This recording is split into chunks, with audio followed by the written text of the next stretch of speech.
Hey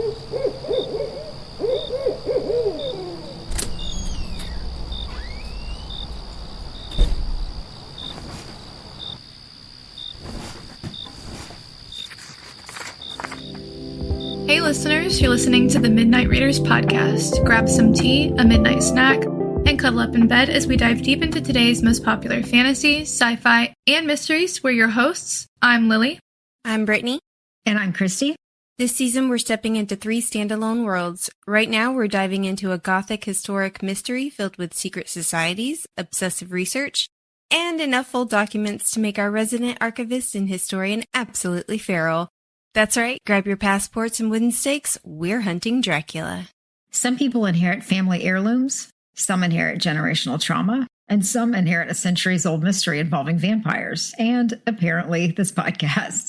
Welcome to a world of dusty archives, midnight research sessions, and the kind of obsession that starts with curiosity and ends with you crossing international borders asking questions that might just get you killed.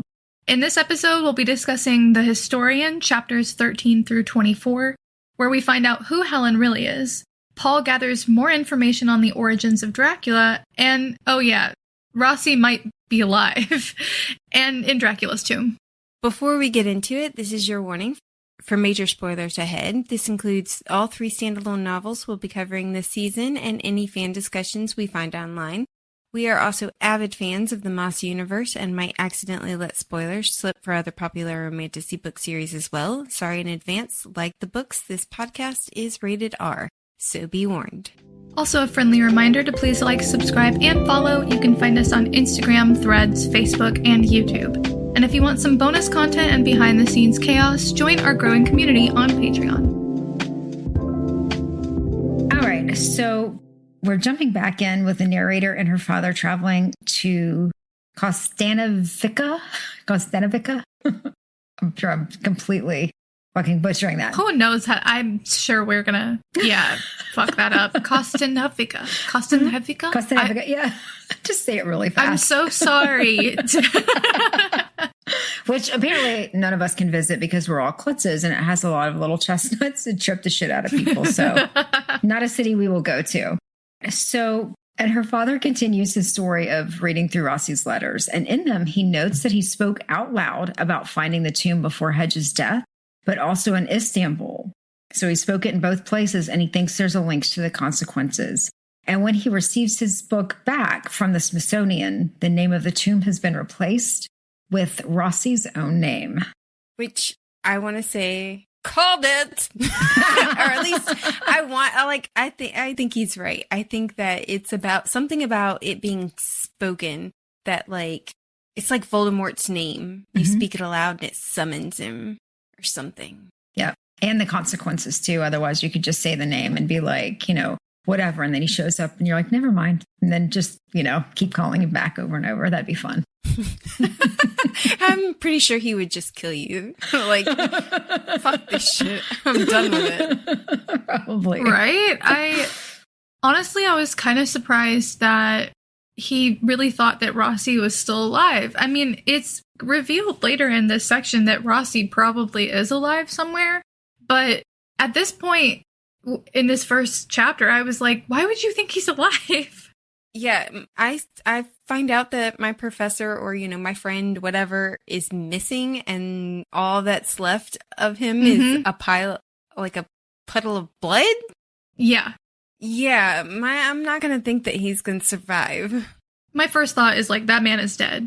Well, yeah, but he did actually point out that it wasn't enough blood to kill someone, so he still could be okay. True. True, but also within the first 72 hours, most people are going to be dead. If you don't find they haven't seen him for a while. My first thought would not be, oh, he's, just hiding out in somebody's house or something. No.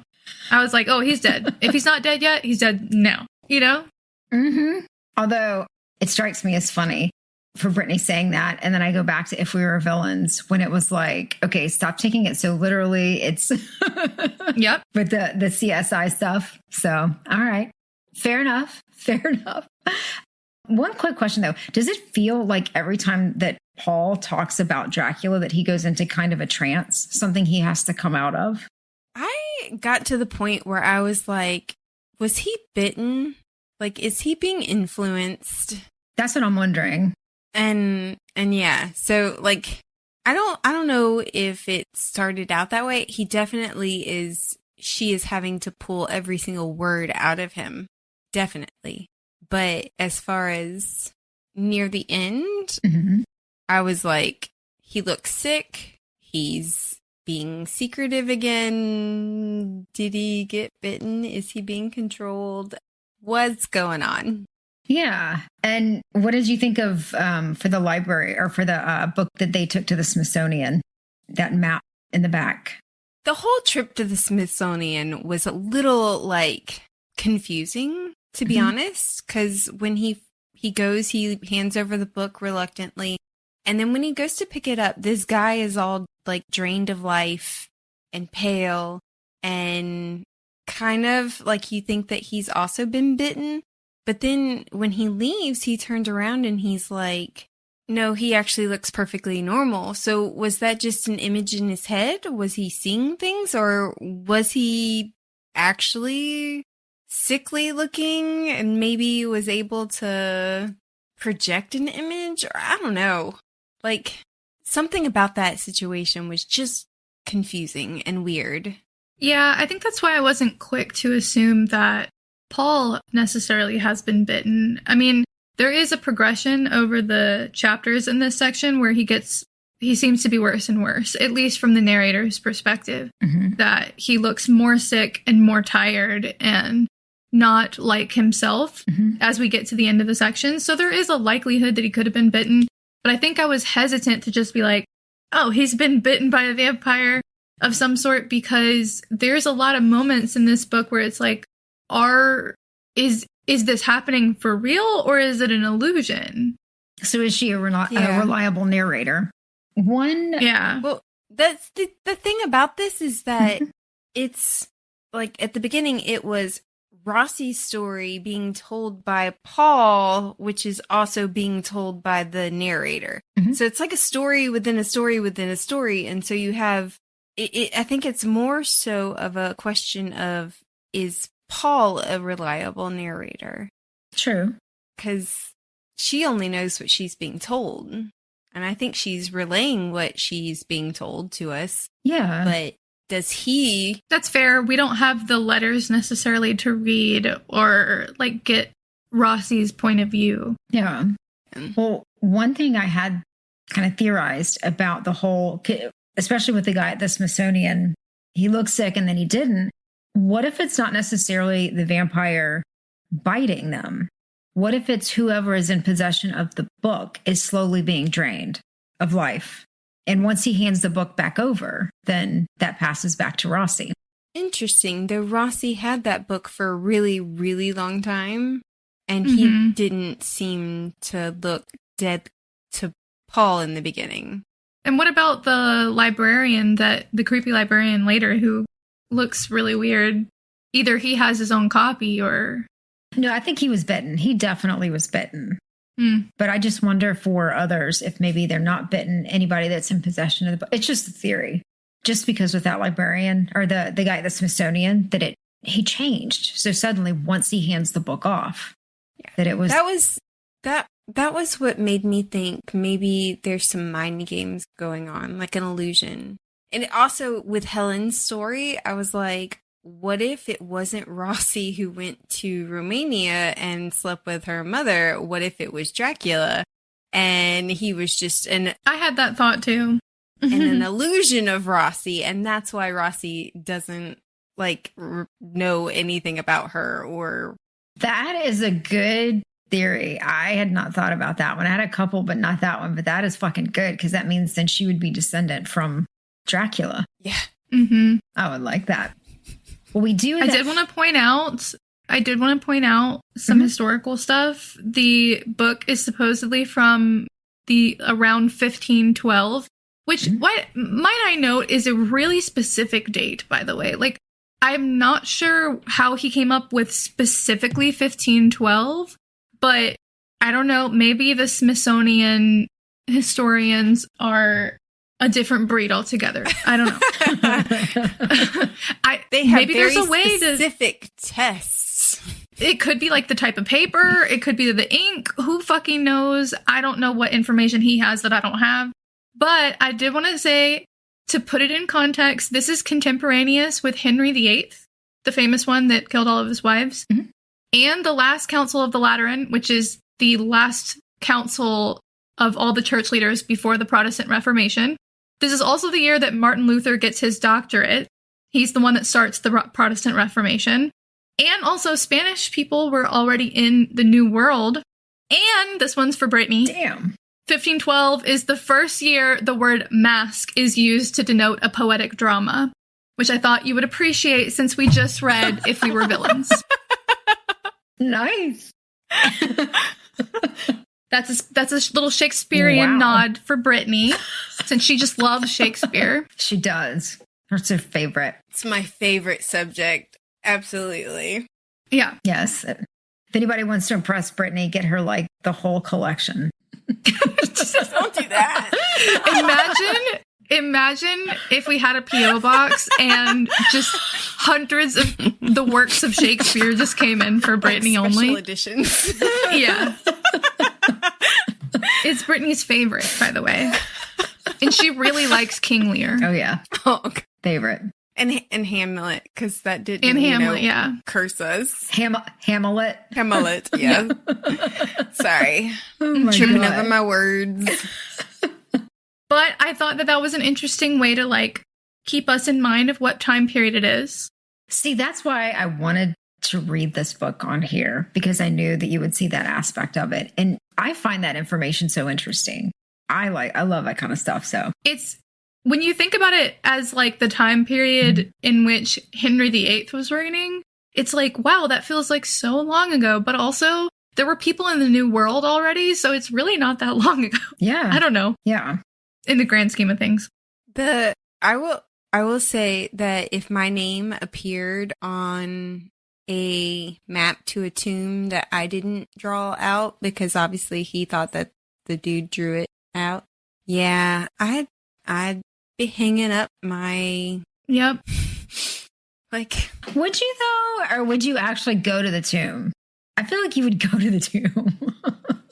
I will say my curiosity would kill me, but I might have to take a friend.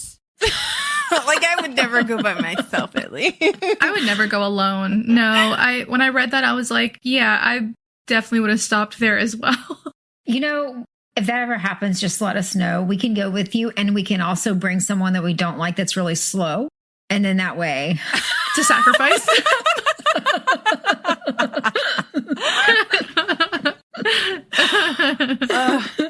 I know that we have never really been friends, and I kind of hate you, but you want to go to Romania with me? Just a fun little trip. Yeah. You can't run very fast, can you? Just a little sightseeing. just a little sightseeing. Come on. Don't worry. You don't have to be athletic. It's not anything like that. We're not going hiking. It's not like that at all. Wear heels. Just a cute little, trip to the little lakeside. We're just going to go do some sightseeing, maybe do some photography. I think you would be perfect for the photography. There you go. Yeah. It's a once-in-a-lifetime thing. Just come along with us. Once in a year lifetime thing. Maybe it'll help our relationship. Oh my God. So at the end of that chapter, we actually see she lists a dark and stately shape in the window. But what's kind of interesting is she actually tries to make sure that her dad doesn't see the shape. And she says something to the effect of she doesn't want him to see so that they both can be safe. So, which makes no sense, honestly, logically. Mm-hmm. Just because you don't see something doesn't make you safe. Well, it doesn't. But the fact, one, she's considering herself in danger now, too, is, I thought, interesting, as young as she is. Yeah. I mean, she already knows that Hedges died already. Yeah. Yeah. Because of Dracula. And she knows they're talking about it, and they really probably shouldn't be. Yeah. Due to this guy doing research, his friend paid the consequences. Yeah. Yeah. So I'm sure she probably realizes that if Dracula needs to threaten Dad again, she would be a prime target. I feel kind of bad for her in a way because I feel like she really has not had a childhood. Like she's a little too adult because even in the next chapter, when the librarians are dropping all over the place and when her friend like Mr. Bennett is killed, her reaction is so practical. And R.I.P. Johann, R.I.P. Yeah, I was like, no, Johann, why? Yeah, and oh, no. Even at the end of that chapter, there's like, it literally ends with like a child shrieked below when the chapter fucking ends. We don't know what happened to the kid. She doesn't find out. It's like, oh, okay, that's great. I think it's funny that the librarians are dying, but the historians are living forever, potentially. Like, as a historian and kind of a librarian, where do I fit in there? Do I get like, I don't know, sort of immortality or... To me, it feels like the people who are getting this book are archivists, historians, and librarians. Mm-hmm. And so I'm like... Is this actually a hate letter to librarians that they can't finish the research? Like, is this a big fuck you to the archivists? I mean, it has to be somebody that wants it known and doesn't like Dracula because they're like, open the book, see it. Dracula, like, close the book, don't see it. And don't speak it aloud. Right. Don't research it. If you do, I will kill somebody close to you. Even for this little girl, just doing some reading up on Vlad the Impaler, not even Dracula. Yeah. Just just doing some research and, her buddy librarian gets killed. Poor Johann didn't even get bitten. He just got smashed. In the head, yeah. They just fucking smashed his head against something, a desk or something. Yeah. Whacked. Poor guy. And the dumbass didn't even take the book. Like, she still found the book. Yeah. And it's like, well... That is some of She the still got things the book. that I didn't understand either. Because obviously Rossi has been at that university for a while. He's been researching Dracula. This other dude gets the book, and now suddenly Dracula's card catalog is missing, and so is Stoker's. And when they took the maps from Rossi, why didn't they take it before he was able to find it? If Dracula does not want to be found, why not just take all the clues? Well, why not just kill them, like, straight out? Or just kill them? Yeah. Maybe he can't touch the paper. I feel like it's... But he sent his little minion to go get it. Yeah. Yeah. I guess they have the one little minion touched it. I mean... There's so many, like, why nots? Like, what? There's not a lot of, like, rhyme or reason. I mean, they still haven't really explained the magic system of this world either. Because they kept saying stuff like, ignore Dracula because it's just fiction, which I feel like there's a lot of derision towards fiction. Fuck fiction. Except by the end of this section, Paul is like, carry the garlic. Carry the garlic keep a cross and the crosses on you. and all this. But when they're talking, they're like, no, fuck whatever Bram Stoker said. What he said really didn't matter. And yet we don't know anything about how the vampires in this world work. And they are going off of what Bram Stoker said. Isn't there like a point where she says that you have to be bitten 3 times or something? Yeah. Mm-hmm. Like, Helen says that. Yeah. She got that from Dracula, Bram Stoker's Dracula, not like an actual vampire. So, and they go hide in a church because they think they'll be safe in there. And I'm like, but are they really? Like, is this really how vampires work in this world? Because obviously the minion was able to go into the church. Yep. Mm-hmm. Yeah. And exactly. I was just... He doesn't quite come in, does he? He kind of like pokes his head in. He does come in. He comes in, but he doesn't go to the altar. He doesn't go near the altar. Okay. Or the lady that had the cross. Okay. Okay. So it's still, but I think it does. I think it's like they're literally reading a fictional account and adhering to it like it's nonfiction. Yeah. But they also derive it too. Like the derision that they have for it is also like very evident to me on the page. Like, this is just fiction.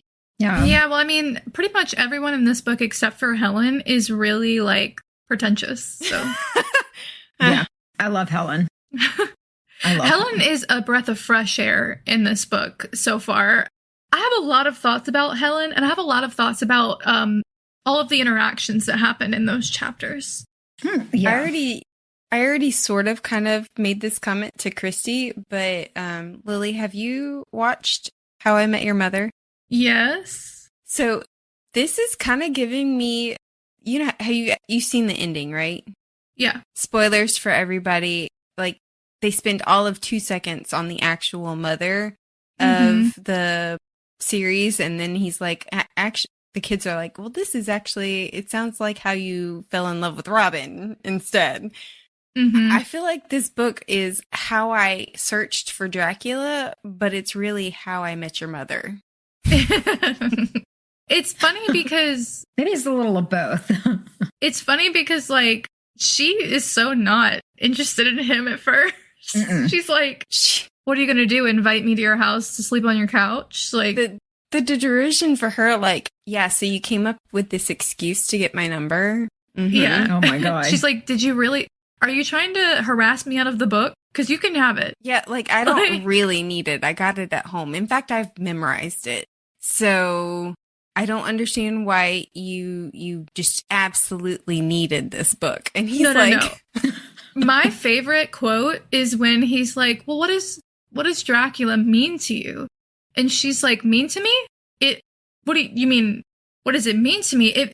It means revenge and eternal bitterness. Like, and I was like, yes, girl. Oh my God. Her whole plot, her whole idea of like her insane revenge plot is so amazing and crazy. I just love her. She's insane. Getting a PhD in her father's last name just so she can publish before him is the most academic thing I've ever heard in my life. And also totally something someone would do. Very true. Although Obsessed. I was like, girl, think that through. If he hasn't published it, when most researchers are like, I got to finish this because I have to publish first. You have to be the definitive expert on the subject kind of thing. Why hasn't he published it? I don't think she cares. I think it's just straight up like revenge at this point. Well, she's theorized that he's holding back the research so that he can make this big publication. And I'm just like, about what? I mean, I'm all for the revenge plan. You know me. In fact, I even said, this sounds like something I would say. Yeah, absolutely. I don't think you would go this far, though. I think you would hurt them a little more than that without having to do all that. Oh, no. I don't think you're the mind of an academic. And I mean that in like a good way. Like an academic person like this is like insufferable. You didn't see me when I was in college. I wrote a 60-page paper on Harry Potter. It was only supposed to be 8. Okay, that's too far. It is. That's an F, Brittany. That's too far. Yeah, that's an F.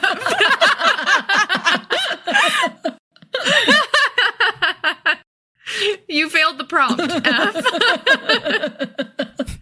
Did not meet the parameters. I managed to pare it down, but I wrote the 60-page paper for fun. Jesus. Right. I can channel my inner academic. It just doesn't come out of me very often. Okay. I just mean there's something about the elitism and the like hoity-toity of it all that I don't think you have. You know what I mean? I didn't mean it in like a you're not smart enough. I meant it in a you're not stupid enough to do something that an academic would do. No. I mean, the whole writing papers thing was not my idea of fun.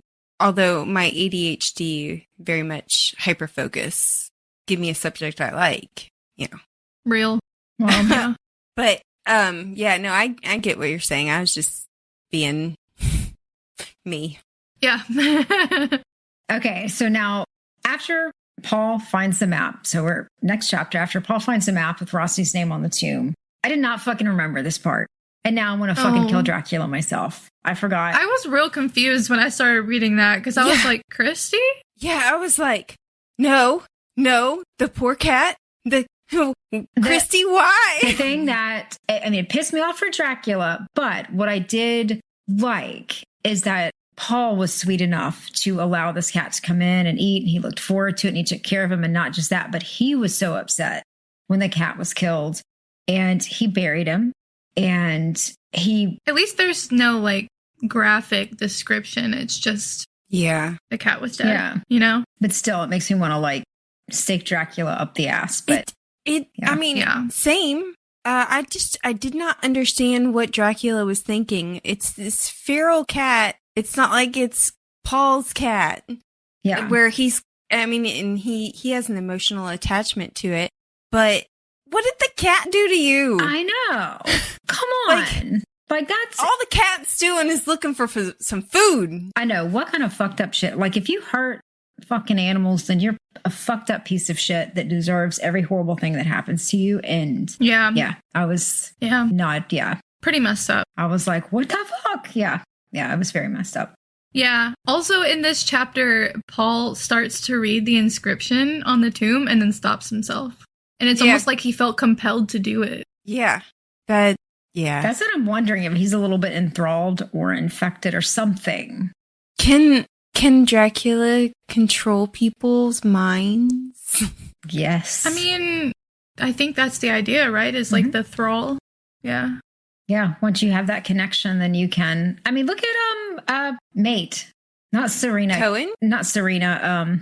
Misery. Oh, Misery. I mean, she had to work a little harder at it, but I mean, she wasn't very good at it, but she can do it. But there you go. So maybe he enthralled him or whatever you call it. Yeah, I think that's possible. Yeah, but he didn't seem all that upset about it because when he was actually reading through it, he got the feeling that somebody was behind him, that they were in there with him.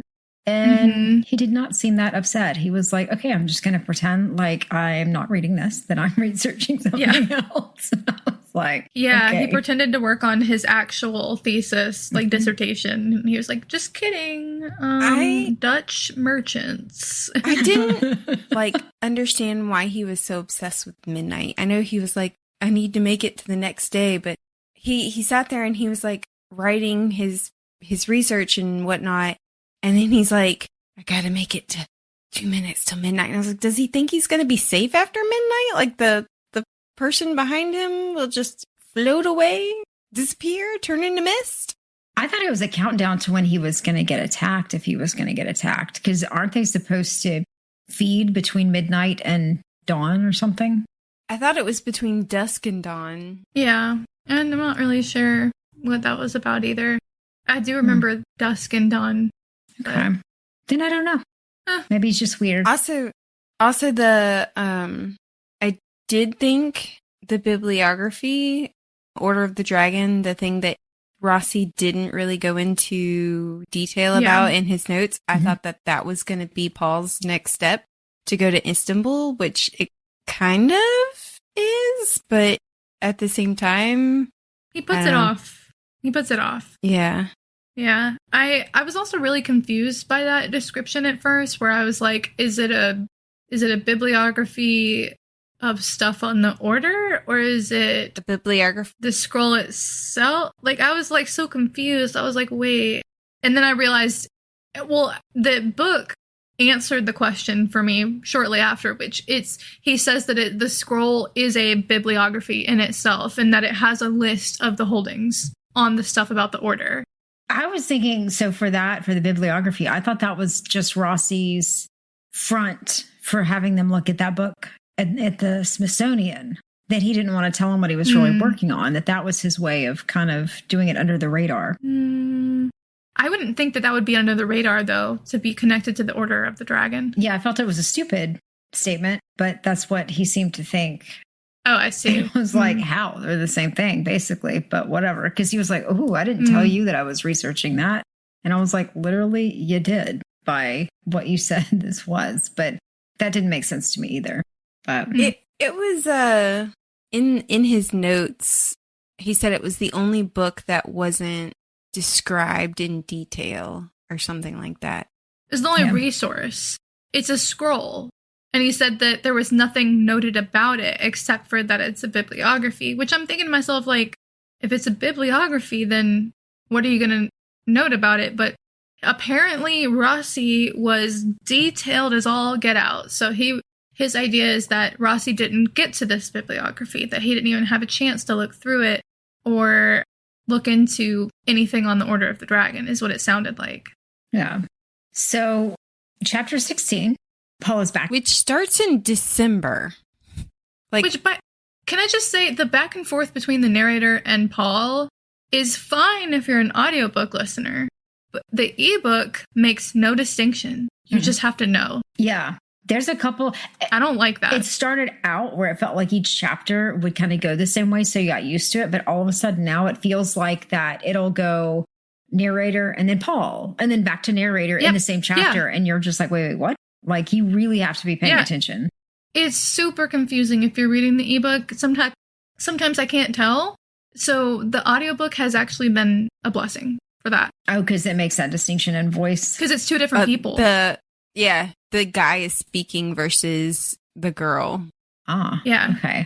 Two different narrators. So, but I was like, when it said that it was December, I was like, I could not imagine. One of my favorite authors sometimes writes she'll release a chapter every week, every Friday. And even that is too long of a wait for me. Yeah, so he's really drawing it out. I will wait for there to be like the whole book is done or almost done, and then I'll read it. I'm the same way with series. I like to wait until there's several books out before I start reading them, if not the whole series. Yeah. This is months on in, and we've only gotten to not even a few chapters into her story. Like, we've gotten Rossi's part. We haven't even gotten the dad's part, really. Yeah. And it's been months. I don't know how this girl is sane. That would drive me crazy. She's very patient. She's very patient and very practical, which is a little creepy. I'm not going to lie. I mean, I like Paul's part and Rossi's part, but her part creeps me out just a little bit. She's a little too perfect. She's not normal. She's like, I don't know. A little too perfect. I think that's I don't think perfect, but I think adult. I think when you grow up like that, where you're just around adults and you don't get to have any like childish moments, and it doesn't seem like she really has gotten to, then it's just like she is literally just a small adult and she needs a little more child in that childhood. Yeah, but look at us. We're still children. That's because when I was younger, only child, I was always remarked as like, oh, you're so, I know you're going to laugh at this, but you're so mature for your age. I was also told the same thing. Me too, girl. Yeah, me too. And then I spent, after like, 10 or 11, then I spent like the rest of my life being completely immature. So to make up for it. I didn't get to that until undergrad. My point being is that there are a lot of adults who still get to be childish and have fun, but she seems to come off as the ideal, perfect, I guess, woman for their time. I don't know. Yeah, but then look at Helen. I mean, oh my God, don't even get me started on her. The way she's written, I absolutely love. The way Paul describes her, though. Like, I was like, why is he saying the craziest shit about her? Not only does he's like fascinated by her, but he also says she's masculine. And he also says that she's like both beautiful and ugly in a way he can't understand. And that makes her more humane. I was like, if this wasn't written by a woman, I would be like, oh, that's definitely a man. Yeah.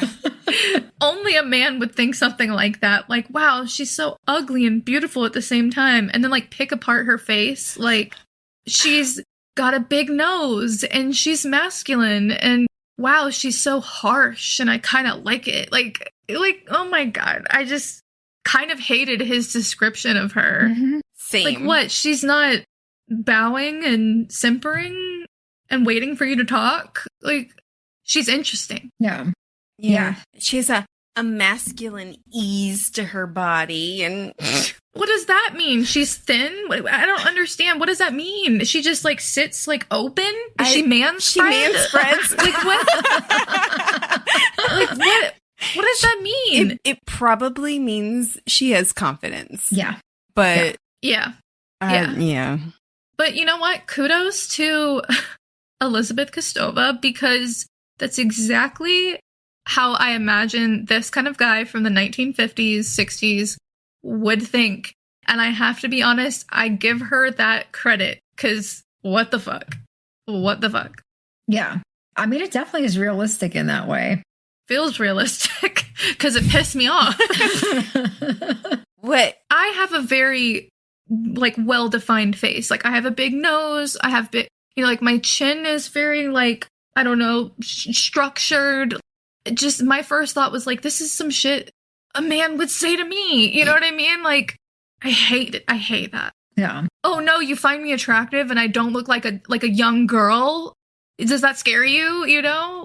I think that's what it is, though. That's how I took it, is that she scared the shit out of him. Therefore, he needed to find things to pick apart on her to make himself feel a little bit more in control. Yeah, and she's smart and, like, running circles around him in the conversation. Like... Or in the church when she's like, stop being a baby. Literally. I mean, she didn't say that, but when she's like, stop being a baby and let's just go bait this guy. He's like, I can't let you go up there alone. She's like, really? You can't let me? Really? Yeah. I also want to point out the way he gets her name. Severe breach of privacy. Librarian ethics. My God. Oh, I know. I literally was like, that is like one of the major ethical things that we're not supposed to do is give out any information. You can't even give out, like, the time frame it returns. Yeah. Although I guess back then, though, then it might have been a little bit less strict. Nope. No, you weren't even alive back then. This is a big deal for a long time. The ALA has existed for a long time. Well, okay. And especially an academic librarian. Okay, anyway. All right, so... Back then, nope, wrong. She was a bad librarian. Well, I saw your notes when you were like, no, you're not supposed to do that, ma'am. Yep. Severe breach of privacy. Severe, yes. Sacrilege. But then he embarrasses the shit out of her, so there you go. All is well. Oh, yeah, no, I was like, damn, he did just gaslight her, didn't he? A little bit. Mm-hmm. So before that, though, going back just a little bit, so when he goes to the library, it's initially to get Stoker's Dracula. So he goes to the card catalog, which I love. That's where he goes. And he goes to pull the card, but it is ripped out. Then he goes to look for Stoker's card, also ripped out. So there's nothing there. And that's, of course, when he goes to... And oh my God, the description of the circulation desk. How much do you want to work there? well, minus like the vampires and shit, but just... I don't know. The description, I was like, oh man. But yeah, it sounds pretty. Yeah. Sounds pretty. But as he's asking the librarian, who heinously gives out, or is going to give out the information, the librarian, the squeaky librarian behind her, is all like creepy and... Can I help you, man? Yeah. Super creeping on. I don't know. I don't see... Is it a deep voice, though? Because I kind of thought of it more like this. Like... No. I am Dracula's minion. Yeah. I think of it as like a squirrely...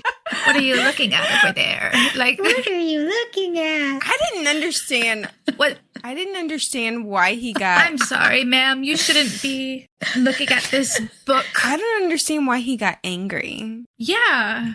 And at this... When they confront him?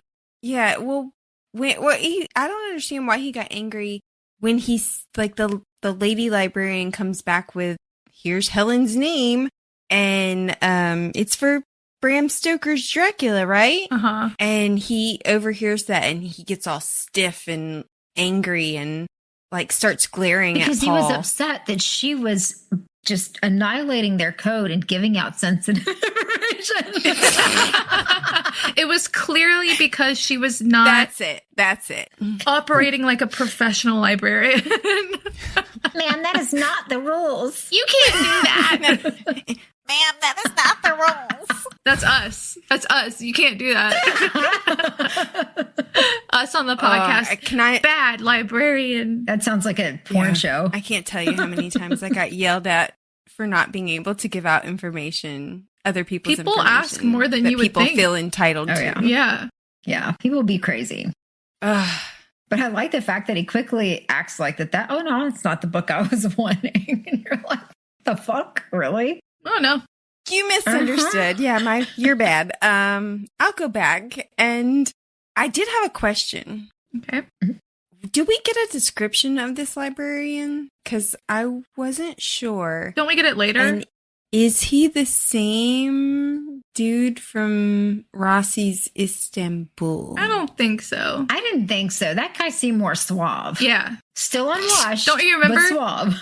The one, yeah, I was about to say, the one from Istanbul is swarthy or whatever, like piratey. However they describe him. He's like a fancy pirate, is how I saw him. Yeah, he's swarthy and he has a Mediterranean complexion. This guy strikes me as like a nerdy white man. Oh, yeah, really skinny and squeaky. Yeah. Yeah. Oh, especially with the ententitlement. You know the type. It should have been me. That should have been my job. Exactly. Exactly. Oh my God. How could you listen? I'm judging Dracula at this point for choosing somebody like so fucking ridiculous. You know what? This is on Dracula. It is. This is his hiring problem. Yeah. Get better employees. Better staffing. Maybe he should have a representative that interviews for him. He needs an HR department. He does. Yeah. DEI people. This is why it's important. DEI. You're so right.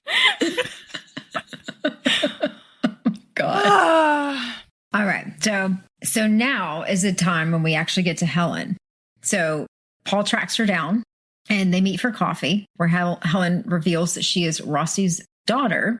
And I wondered why he did not sit down immediately and be like, so you're Rossi's daughter, huh? Like, I don't know how that, like, I would not have been able to hold that in. Just like, why didn't you tell me? My first thought was, why didn't he believe her? Because he was like, he pretty consistently was like, if she's Rossi's daughter, which it doesn't make sense.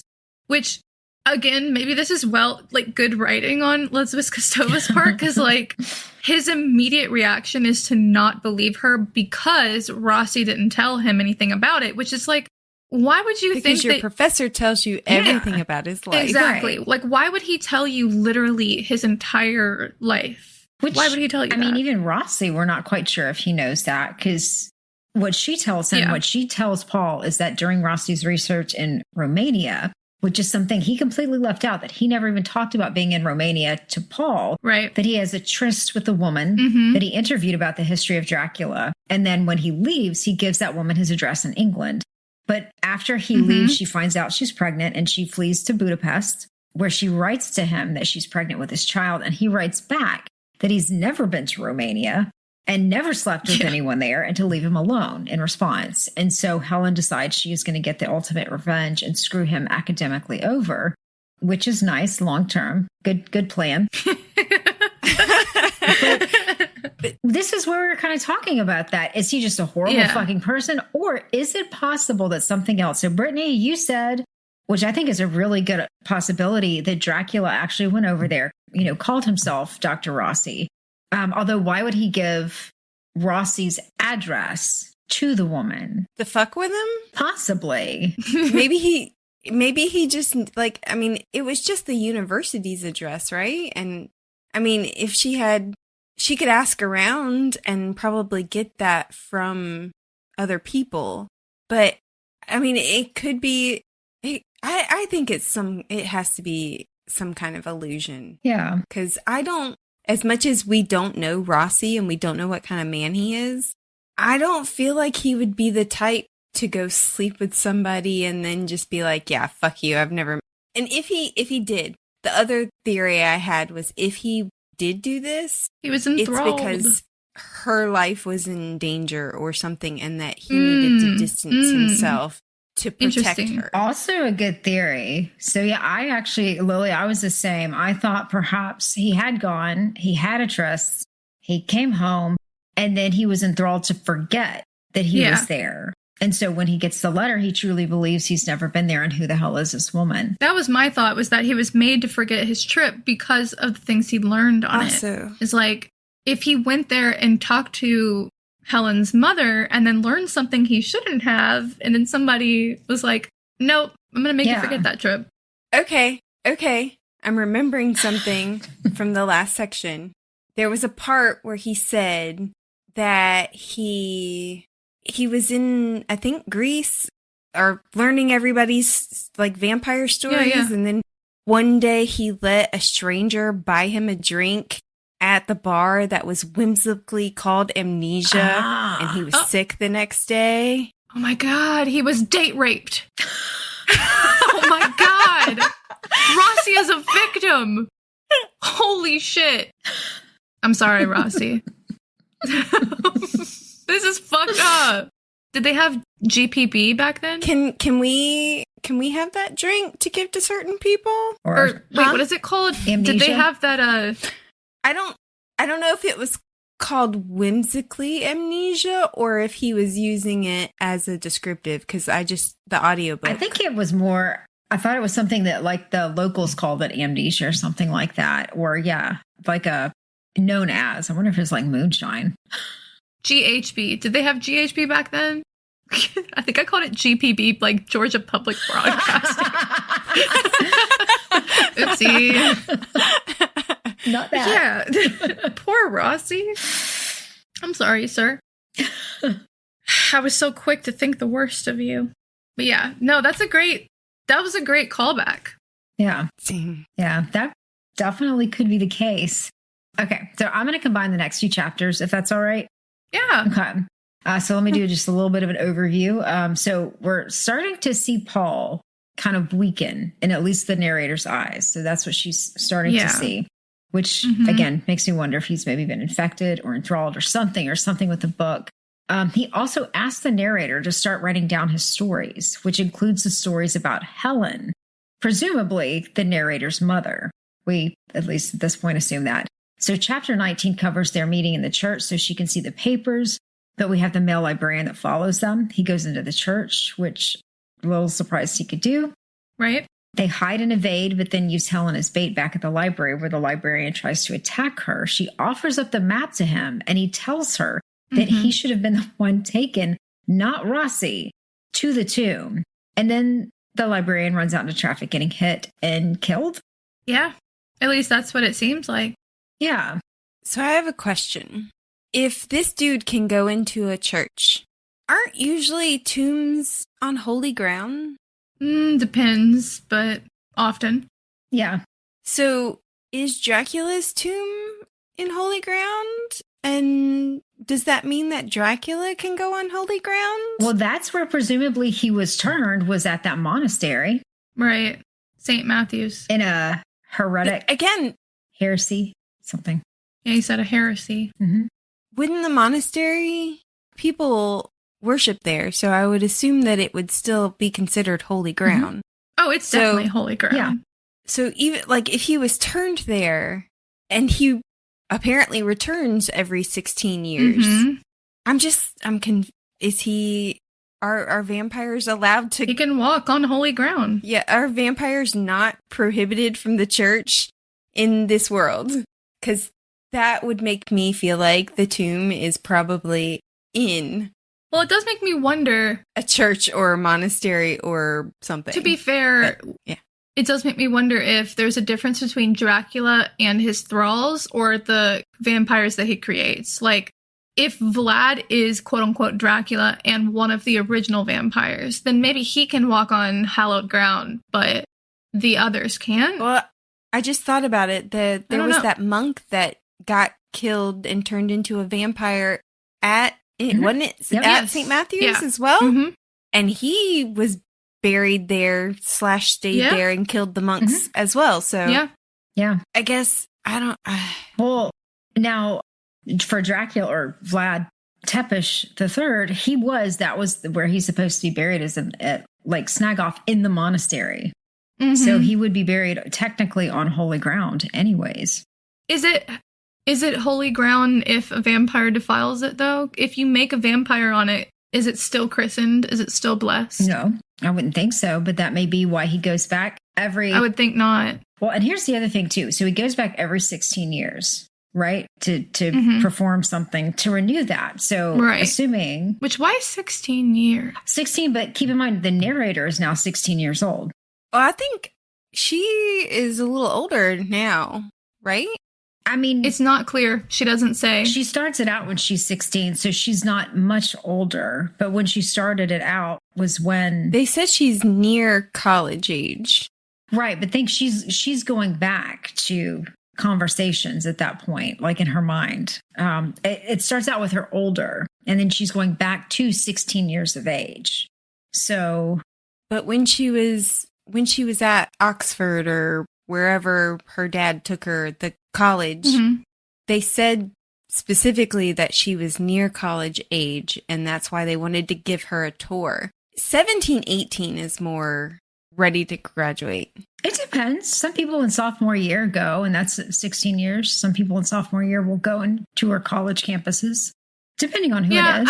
I'm not really sure how old she is, but I had the same question because she says in chapter 18 that she thinks of the trip to Emona as an quote-unquote earlier time in her life, which I'm like, is it an earlier time in your life, or are you just thinking of it as like so long ago when it really wasn't that long ago? You know what I mean? Like, she's such an old lady, right? In that sense. Like, yeah, I don't know. Well, I mean, have you never had something happen before and it felt like it was another lifetime? Like it feels like something completely separate from your current life. So maybe that's because that was the start of it. This is why I'm also confused by how old she is, because I can't tell if she's actually aged that much since we started the book, or if it's been years. It could have been months and months and months. I can't tell what's happening because there's so much traveling. It doesn't make any sense to me. Yeah, isn't it spring when she goes to Oxford? It was December a couple of chapters ago, and now it's spring or something like that. Yeah. It just, the timeline is not... I think at this point, she's either late 16 or she is already 17. Yeah. Because I think she's right there at that high school graduation, like she's about to move into college level. Yeah. I think.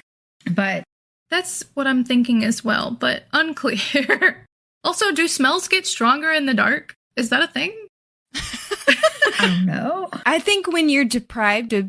That was my thought. Senses, sometimes the other senses... Make up for it, right? Yeah. Make up for it. I had the same thought, but I was like, what? Yeah. What? One thing I thought was funny was that... Or maybe she's half vampire, and at night her senses light up, and then she can smell her victims from far away. Well, if she is in fact Dracula's kid, then... Or his grandkid. Or his... Is that would be... That's what I mean. Great-grandkid? I don't know. Something. Somewhere in the line. Then maybe... She's a Dampier. She doesn't have lust for human blood, but she can sense them. Possibly. Well, that was a crack up that Paul was watching Helen's face to see if she had fangs. Oh, yeah. It's like, he was like, she's a traitor. And she's been bitten. And when she goes into the church, he's like, I'm watching for a cringe. He's like I was like, they're so goofy. And then she like does the Catholic cross. And he's like, oh, well, I'm dumb. He was like, why did I even do that? She touched holy water. She's good. My God. But we're assuming that even does anything, but I don't know.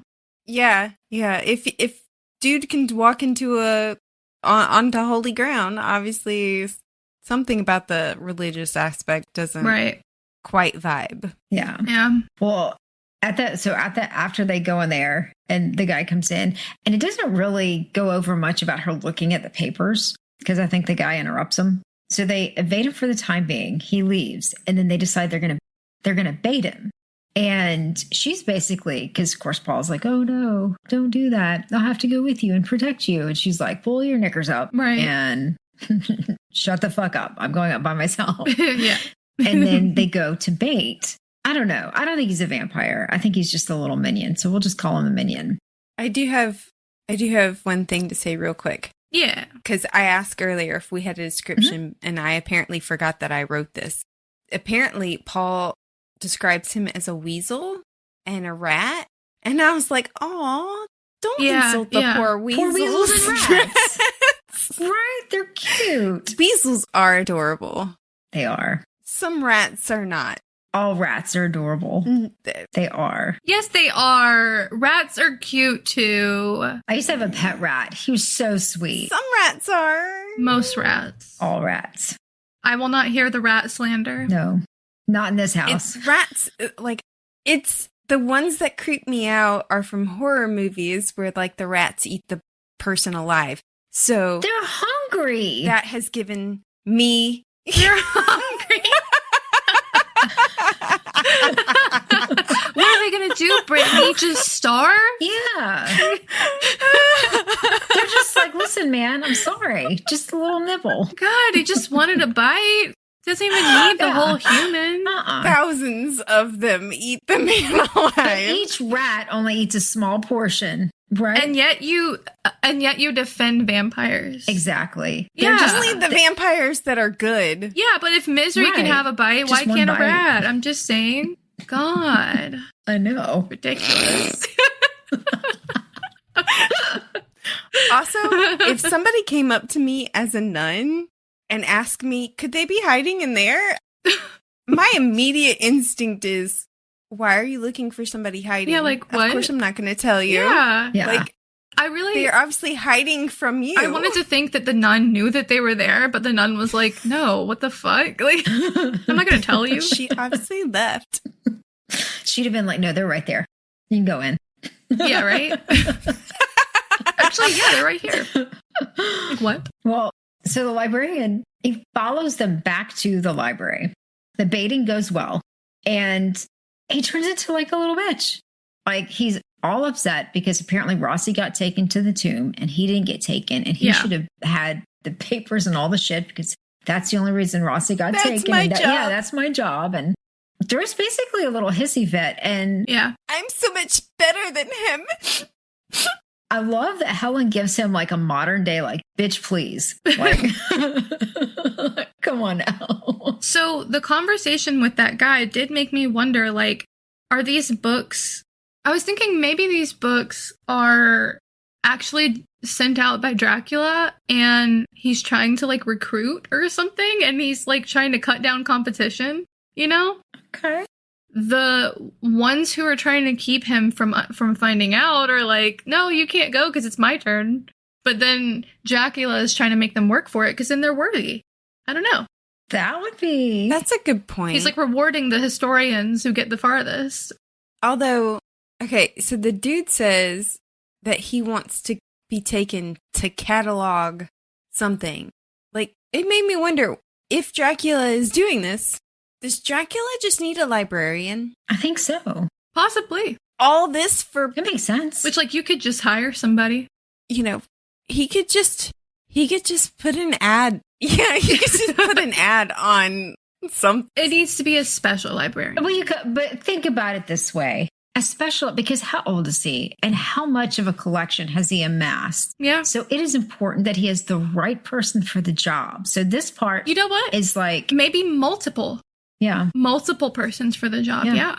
So, I mean, it totally makes sense. That's actually a really good theory. It's actually supernatural, like, Hunger Games. This is the world's hardest job interview. Yeah, exactly. Yeah. Yeah.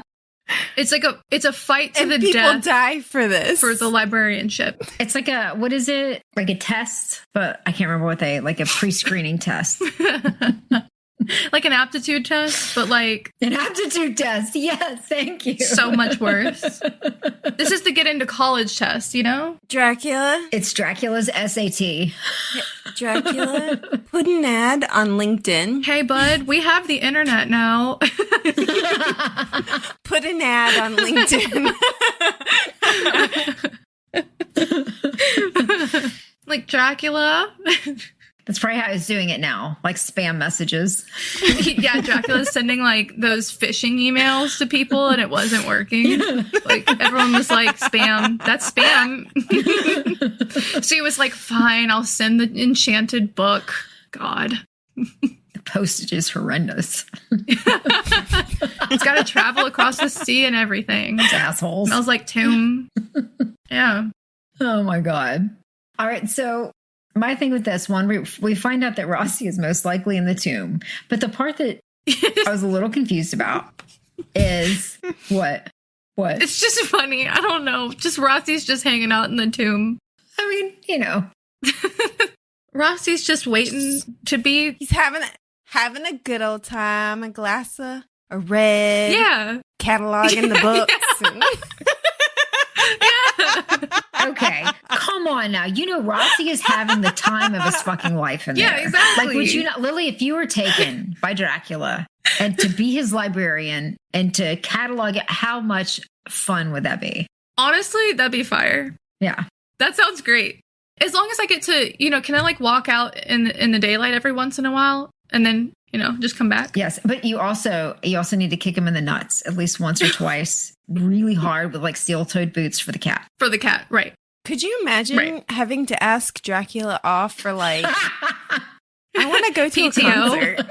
Like China's PTO to Dracula. What do? Do you like write it on a parchment? Like, dear esteemed Vlad, I would like to request 3 months in advance. I would recommend... Just so you know, even if you say no, you can't stop me from going in the daylight. Well, but don't be... You can't fucking say that when you're standing next to him in the library, though, because I'm pretty sure that you would be pired at that point. But yeah, you... Head on a stick. Yeah. Or ass up the stick. Yeah, either one. But here's what you do. You open the front door where there's daylight. You stand in the daylight with the door open and you yell it inside. And then you close the door and you run.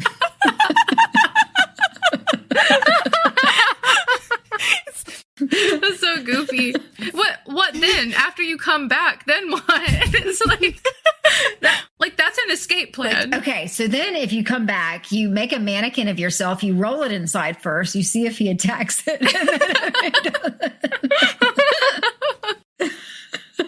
Oh my God. Yo, Dracula, I'm going to a BTS concert. I'm out. Bye. I'll see you in 2 weeks. Peace. Okay, but now imagine you're at the BTS concert and you sit there and all of a sudden Dracula's right there with you with his little, what's that thing? Bro, the light stick. And he is just... Who do you think Dracula's bias is? Hunjin. Oh, wait, never mind. That's Stray Kids. That's Stray Kids. In BTS, maybe J-Hope. I think it's J-Hope. I don't only know Jimin. I don't know them well enough to choose. This is sacrilege, and I need you guys to learn because they are the forefathers, okay? I'm learning because there's Brittany's learning, and so by Brittany learning. Okay, come back to me with a full report, okay? Okay. That's homework. I have to say this. Though. Dracula's Stray Kids bias, definitely Bang Chan. Duh. What? Hunjin. Duh. You have to watch Railway. It's Bang Chan. Really? It's Bang Chan. Yes. Okay, realistically, everyone's is Bang Chan, so that's the right answer. But, I do understand where you're going with that. Bang Chan has said specifically that he likes vampires. Of course he does. Christopher Chan. Wait. Why wouldn't you think Felix? Felix is sunshine. Yeah. Sunshine incarnate. Dracula might like a little, like, what's it called? He likes to play with fire type shit. Like, what is this like? What are the two sides? Shit, why can't I think of this? What are the two sides? Opposites attract? No, like the yin and yang. Yin and yang. Okay, I got you. He needs a little yang to his yin.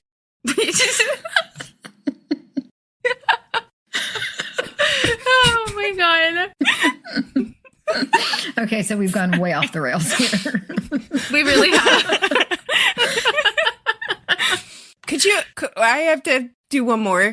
Like, could you imagine asking Dracula for a sick day? Like, sorry, my blood sugar's up. I need to go to the doctor. I think he would eat you at that point. Oh, you want to taste? Yeah. He would be like dessert. He would be like, provide dessert, you can go for free. I just need a liter of blood. I'll take the sugar out of your blood. It's fine. There you go. Imagine how scary that would be, like sticking a vein out for your boss and then leaving. Like, what? I don't like this hypothetical anymore. I don't like it anymore. Gone down the rabbit hole. Okay, let's get to the random English boy. Oh. Okay, so, quick question, though. Quick question. Barley? Right. Oatmeal and corn. Well, no. Wheat bran. I love it. Do you think that the librarian was actually killed by the car? Well, I'm guessing since you said that, no. Did think that, but yeah, I did think that, but I don't know. This was so long ago that I read this book. This is like new to me. I don't actually know. I'm guessing with you. You keep saying things that I'm like, is she just revealing shit right now? I was thinking that he died because he's just a thrall. He's not a vampire, right? Yeah, that was my thought. And when, like, Paul fights him, Paul is stronger than him. That's true. Which Paul's not strong. He even says that himself. He's a historian. Like, he doesn't have any abs or nothing. Still on the K-pop thing. I'm just like, he's B-roll his abs. Oh my god, he's a stray kid. Oh my god, what? Or BTS. Oh, they do? Or BTS. They do it too. Or I guess the flashing. Yeah, I guess any K-pop group does it. I don't know. A lot, yeah. Yeah. The girls don't. Well, they wear. It's a storied, time-honored tradition to show your abs on stage. That's like literally, you work your way up to that. It's a big deal. Paul's never going to make it to stage. No, he's not. Apparently the librarian won't either. But ooh. All right. So Paul and his daughter visit Oxford, and it's a working trip. So his contact, Master James. Is it though? Apparently so. Is it though? Master James assigns another student, Stephen Barley, to show her around, and her reaction to him is interesting. It is. She very much likes his jumper. His jumper. Well, I mean, to be fair to her, the British accent is very nice. Her version, her version of the British accent is really well done. The narrator for the audiobook, she switches to that shit so fast. I was like, wow, really well done. So Barley shows her around, including the camera. Her name is Barley. Where they find her father researching vampires when he's supposed to be in a meeting and looking frail. So do we think that he is actually looking frail, or is that just the narrator? Frail. I think he is. See, that's what I'm wondering. But at the same time, I'm wondering, did that bitch lie to his daughter? At this point, I'm like, there was no meeting. Yeah. He says it gets canceled later, but there was no meeting. He just wanted to go look up some shit in that vampire vault special collection, and this was his excuse. Yeah, exactly. And this kind of leads into the next chapter, which I don't know about you, but it felt a little jarring. So yeah, it takes us back to the accident. And so it took me a minute to figure out where the fuck we were and what we were talking about. Yeah. I thought somebody else got hit. Yeah. But in this one, Paul decides that he's got to try to find the tomb, and he needs to research the location. And Helen decides that she's going to tag along with them. But here's my question that I want to know. They know the location of Lake Snagoff. So why the fuck are they researching the location? Why don't they just go there and actually search? Well, it did seem... Why didn't Rossi go? I had that thought, like, if you're going to start a search, go where you know where he was. But it sounded like, based on both Paul's readings of the maps and based on the letters, that even though they have a general area of where it is in terms of Lake Snagoff, it hasn't actually been determined. That was what I understood, because when he was looking at the maps, there's a lack of place names and there's a lack of like identifying locations when Paul is looking over the maps. And he says that he's frustrated for that reason, that he's trying to track what Rossi had seen in the maps, but then, you know, he like quickly like copied it down. So either it's unclear the exact location or Lake Snagoff is not the clear... I don't think the map is a tomb. I don't think the map is of Lake Snagoff. I think... Right. But that is where he's well. reported to be buried. So I would start there at the very least. Either that, I mean, they have her mother that they need to go talk to, obviously. They have, I mean, at least go to Romania if you can. Obviously, they said that getting to Romania would be hard. Right. Especially during the time period. Yeah. So going to Romania, and then also this book. Those are the only 3 points of investigation that I can see them going with their research. Yeah. And the maps. Yeah. Yeah. Yeah. And I don't know. That was my thing is, why wouldn't you just go there to search? But that's a good take. That one I had not thought of before is the fact that the map is not actually of that area. Yeah. That it could be something else that it's referring to. Although it did crack me up, because when he thinks Helen is a traitor and he thinks that she was actually going to hand over the map, and then he goes up to her and he is like, "You've been bitten." I pictured him taking out one of those little crosses that they stole or left a couple quarters for or whatever, and like booping her with it, trying to see if she is actually, like, oh, Bad. Here you go. Because then he mentioned something about, he was imagining if she was bitten that he could remove the venom. And I was like, I had flashbacks to fucking Edward sucking on Bella. And I was like, Twilight, I did too. Really, buddy? I was like, is he going to suck it out? Yeah. Like, okay. Oh my God. I'm sure he would love to suck it out of her Where's neck. Edward when you need him? Oh, God. No. Oh my God. I would prefer Paul. I would prefer the librarian. I would love to go back to Twilight personally. I mean, it can't be Paul, because if he sucks the venom out of her and into him, then he's going to be a vampire. Right. You're going to have to do it like a snake bite, where you suck it out and you spit. Yeah, you spit. You don't swallow. But yeah, this in Twilight, a kiss might have turned Bella. So I'm thinking. But this isn't Twilight. But I'm saying that if Never they were know. able to Twilight version suck the venom out of him, it would have to be a vampire to do it. I don't think so. I think Paul could make it happen. Yeah. He could probably suck real nice. Yep. I know he wants to. Oh, yeah, he does. On her masculine neck. Uh-huh. Yeah. Wants to get up in there. That boxy shirt. Get in there. Her masculine ease. We know he gets up in there at some point. Yeah, he does. Escándalo. All right, so our last chapter, the narrator wakes up to find that her father has left on an emergency trip and that she's going to be escorted back home by Barley. She asks him to visit the camera one last time and finds the book her father was studying. So we find out that Dracula may have become undead, not in Wallachia, but at the monastery in St. Matthew, and that he comes back every 16 years to pay tribute to his origins so that he can continue to renew that undead, whatever the shit he did. And the narrator, because originally, in a few chapters back, the narrator thinks to herself when they're at St. Matthew that she thinks her father has gone through something traumatic at the monastery. Mm-hmm. And that's where I started to kind of connect that his daughter is 16 years old, or maybe 17, but around that same age at this point. Mm-hmm. And that Paul has said he is going to look for the mother. Yeah. At that point, I was like, first of all, the book was moved by somebody. Second of all, Yeah. Mm-hmm.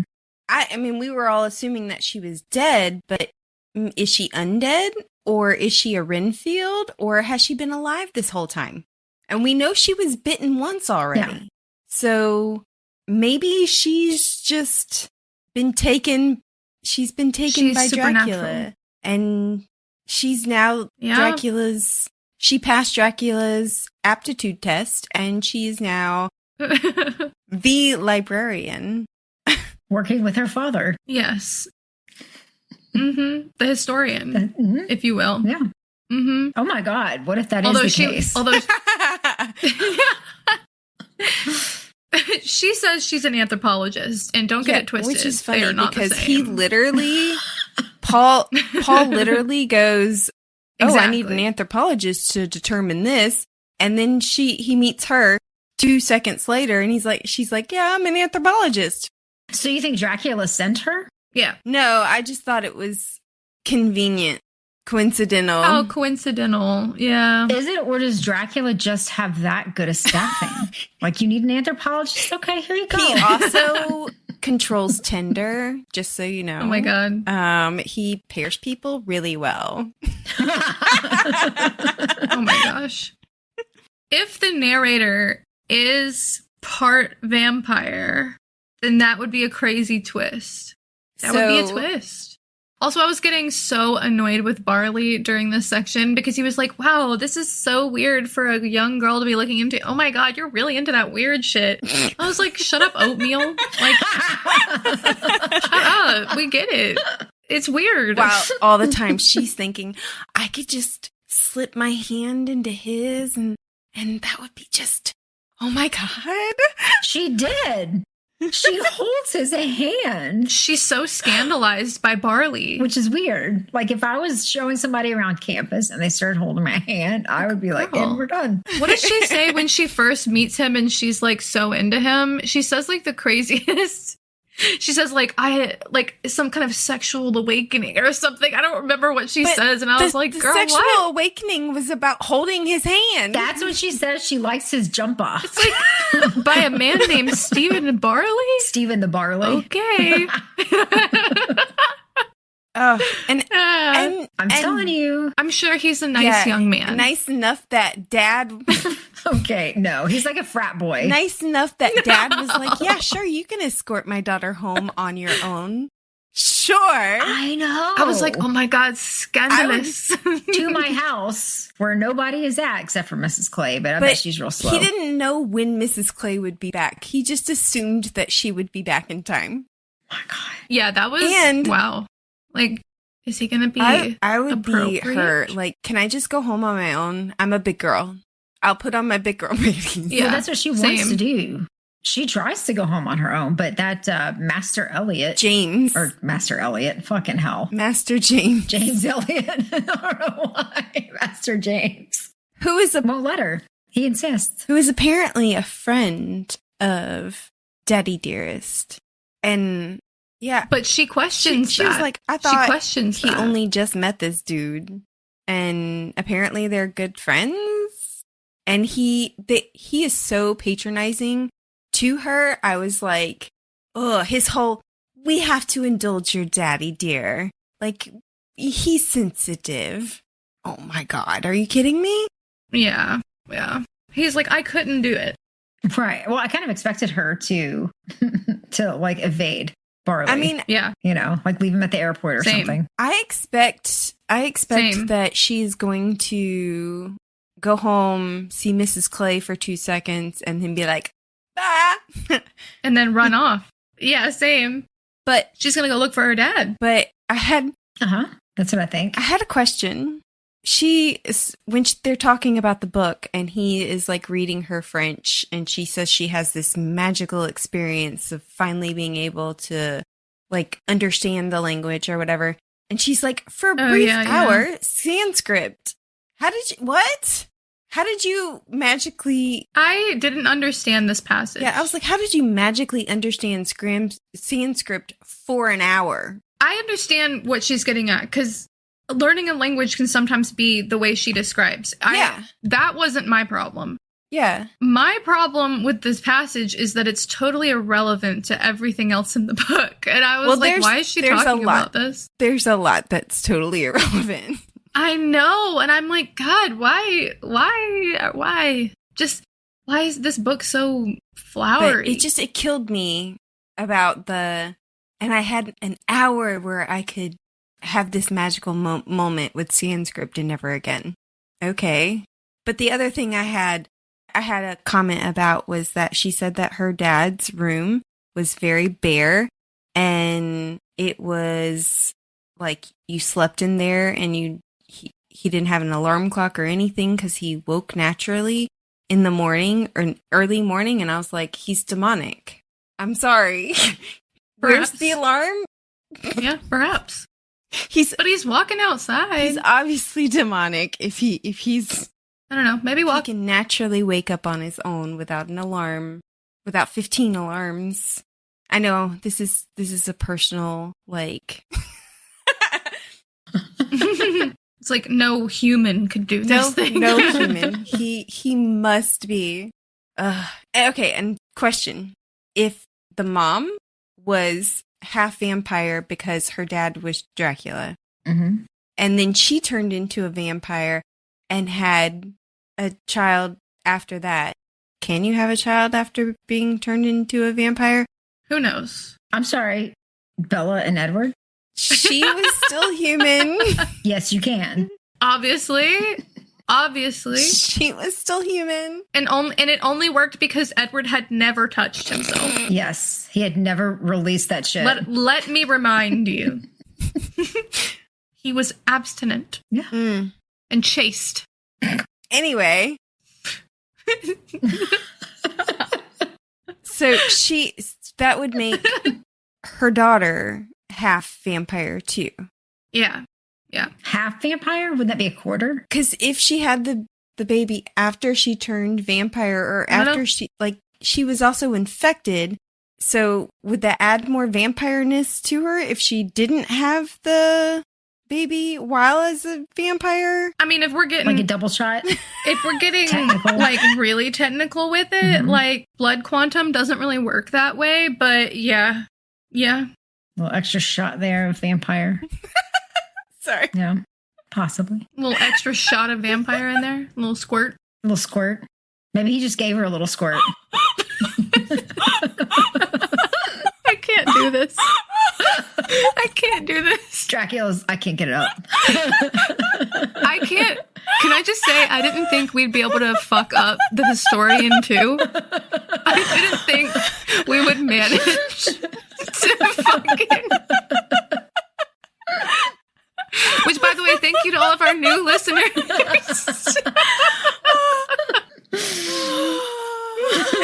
I'm so glad you guys like it. I'm crying.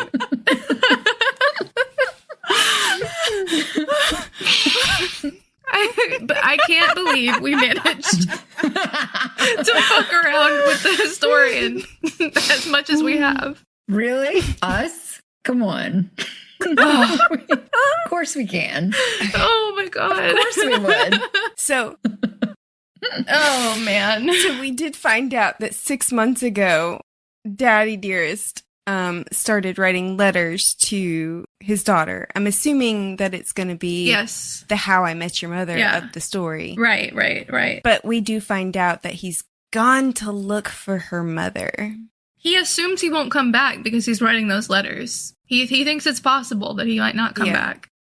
I know we kind of sort of brought this up already, but did we say, do we think she's alive or a Renfield or a vampire? Is she Dracula's librarian? I don't know. I think if she's quote unquote alive, I think she's a vampire. Yeah. I don't think if she's quote unquote alive or still around, she's not human, is my theory. It brings up the question for me. Is she... Okay, so Dracula is an evil person. Vlad was an evil person to begin with, so he's an evil vampire. He has no regard for human life, or apparently animals' lives either. Mm-hmm. Do we think Right. that she'll suffer the same, or will she be a good vampire who only has to snack on people? I don't think she would be evil. Mm-mm. No, I think she's half human, though. I think there's still that part of her in there. Yeah. I hope at least at this point she hasn't gone full vampire, that she's still between the two. I mean, I guess we're still absolutely assuming she's going to be a vampire. But yeah, I think she would still have that humanity to her. If she's around. If she's still a Renfield, does killing the vampire that made you? What do you mean by Renfield? A Renfield is a vampire's servant. Minion person. Have you not? Oh, okay. If you haven't, you need to see. I think it's called Renfield with Nicolas Cage. Is fucking hilarious. Oh, no, I haven't seen that. Mm-hmm. He plays Dracula.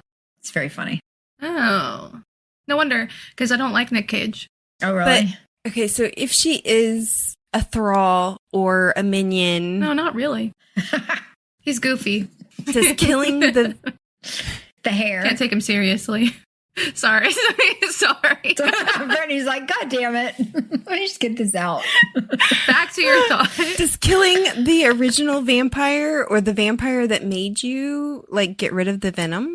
Or just kill you. So she's just going to be like this forever? I don't think so. If she's not yet? Usually killing the vampire that made you means you die, right? But I thought so, at least in some. But she's just a minion, if she's just a minion. Oh.